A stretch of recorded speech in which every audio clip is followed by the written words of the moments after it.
அரசியலமைப்பு என்பது இந்தியாவின் உயர்ந்தபட்ச சட்டமாகும். உலகிலேயே மிக பெரிய குடியரசு நாடான சுதந்திர இந்திய அரசியலமைப்பாகும். உலகிலேயே மிக உயர்ந்த நீளமான சட்டமைப்பாகும். தமிழ் மொழி 2000 ஆண்டுகளுக்கு மேலான ஒரு செழுமையான வரலாறு கொண்ட உலகின் சிறந்த எழுத்துக்களில் ஒன்று.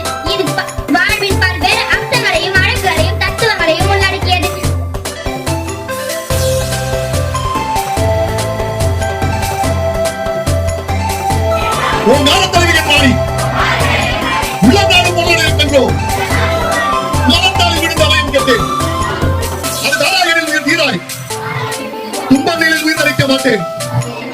கருணீலி என் எல்லையாயோ